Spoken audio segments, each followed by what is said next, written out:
at Sebring. It's day number 3 for the 2018 edition. I'm Dan Johnson talking to Jan Eggenfeldner about the engine here that he makes, one of his several models of engine, but also there's a story about how this engine and this airplane are going to be used. Jan, first let's talk about the engine that we've got here, just to get that part done. This is a little different than what we've seen before, I understand. Tell me what the differences are, please. Okay, well, the main deal there is that, as we did mention a little bit before, car manufacturers are downsizing their engines. They're doing that in conjunction with using turbochargers and gasoline direct injection into the cylinders. That's what we're seeing here. We're seeing one of the 2018 Honda Accord engines that have those features. Okay. And that's some of these components here that we're seeing on the side of the engine? This is the turbocharger.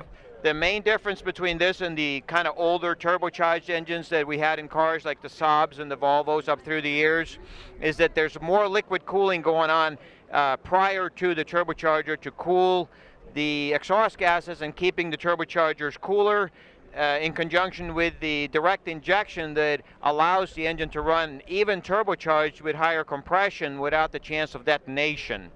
Okay, so this whole combined package, small displacement, high compression, direct injection, and boost from a turbocharger now allows more power from a smaller engine, and that is the basic story about this engine and why we're now considering this smaller engine with more power both at sea level and of course also at altitude for this Super Duty Zenith that we're building over at our factory in Edgewater, Florida.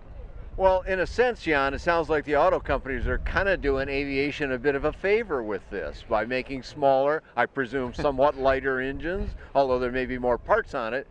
Is the overall package lighter than a comparable engine of 10 years ago or something? I would say, yeah. I mean, the environmental protection, of course, is everything is ruled by that now. We're seeing hybrid cars and all that, and part of that is being light. You know, less metal, less cost to build the car, and less fuel to drive it on the road. And yeah, that you're right. That's exactly what we're seeing. Kind of helps us out too. Helps us in aviation for sure. Yeah. Okay, great. Yeah. Well, we've talked about your engines before. You've got a whole line. Hit the line for us from Power Ranges, just so people know if they haven't seen the other video recently. Right. But then we want to get to the main story here. Okay. Well, the simple thing is that we have a 130 horsepower non-turbocharged engine and a 180 horsepower turbocharged engine. Now, people might want to know also that they happen to be 1.5 liters, so many might say, well, it's just the 1.5 130 that has a turbocharger thrown onto it, and that is not the case. The turbocharged engine is not a Viking turbocharger put onto the existing non-turbocharged engine. It is, as we said already, a Honda-derived product that has been from the ground up designed to be turbocharged, and the two engines are not the same. I see. So yeah, it's not a matter of adapting some hardware the Honda engineers never anticipated. Exactly. They've anticipated all of it. You need bigger bearings, you need sodium-filled exhaust valves, all those kinds of things to turbocharge an engine properly. Ah, okay, Yeah. okay. So this one's not only compact, but a complete package. Right. All right, great. Well, now, why are we standing in front of this airplane with this engine, Jan? Tell me the rest of the story. Well, Viking has always been, friends with Zenith aircraft. We like their product. We've had our engines in a variety of Zenith aircraft. We pride ourselves in winning some stall competitions up at Zenith and all that. At their annual gathering in September, you've knocked it out a couple of times there at least. Yeah, and we have fun with that. For us, this is fun and also serious. We try to make sure we have reliable, nice engines, but it also has to be fun. This Super Duty is fun. This is a 701, which is their small airplane on steroids. It's the big 701. It's designed to jump off the ground and just have fun in the fields and go to little pancake fly-ins, and that's the concept of this airplane. It might not be super practical for everybody, but it's never meant to be. That's the cruiser if you want to go places, or the smaller 750.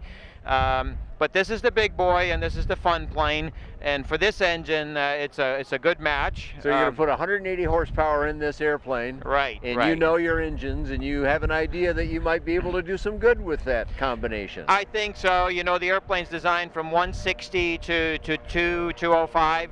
And we feel a lightweight 180 with turbocharger would be a good combination. We do generally get more thrust out of the geared engines than the direct drive engines. So overall, we think this is going to be nice. We're putting on a 75-inch 5-bladed Duke propeller, which can be had either ground adjustable or quick ground adjustable or even in-flight adjustable. So there'll be a lot of the same engine, same type of propeller, but there will be a lot of options depending on what people want to do with the airplane. And we're really building quickly now. We're thinking we're gonna be right down there at Sun and Fun 2018. Okay, so Yeah. in just a couple of months, you're going to have this engine in this airplane. Well, not this particular one. Right. But you are.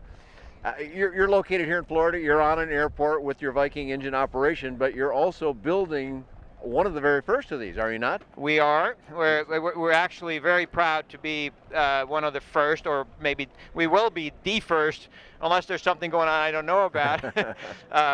Production part Super Duty airplane. Okay. So yeah, this one here is from the factory. This is they got this one assembled, yeah, right? this is factory airplane, but as a customer airplane, we will have the first one.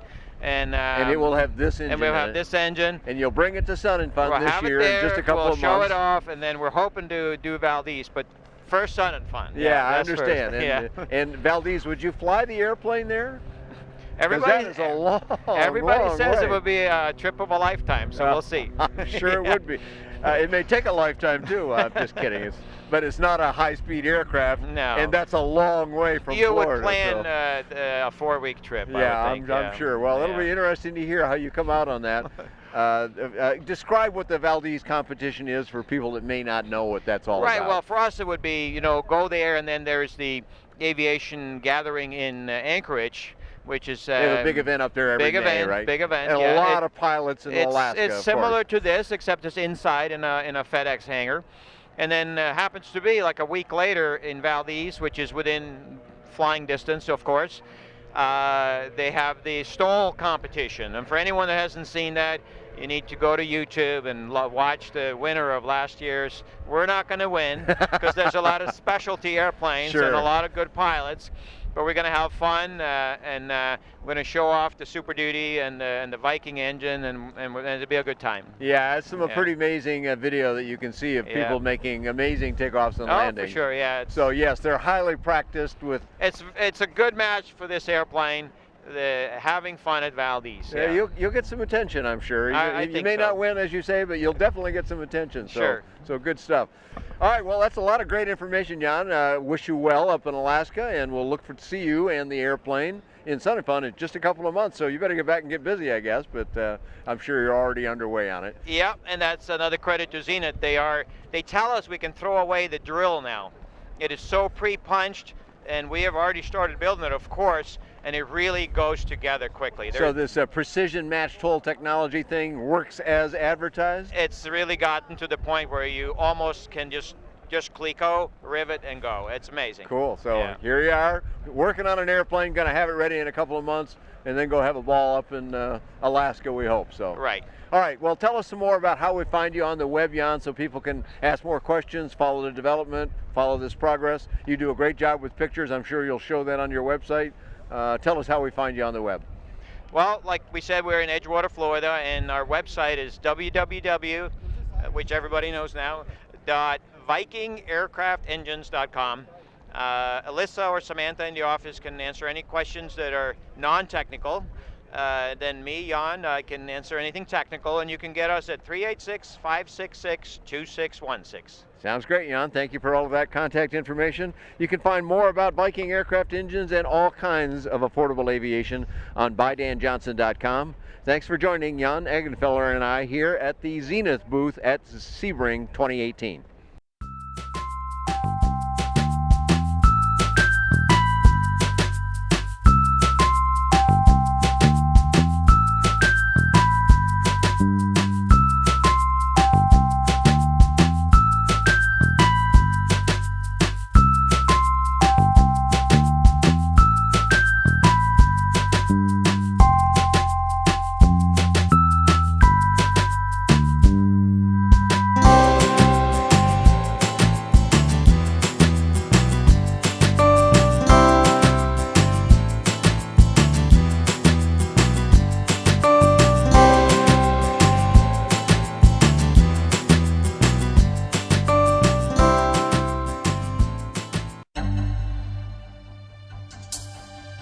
Bye.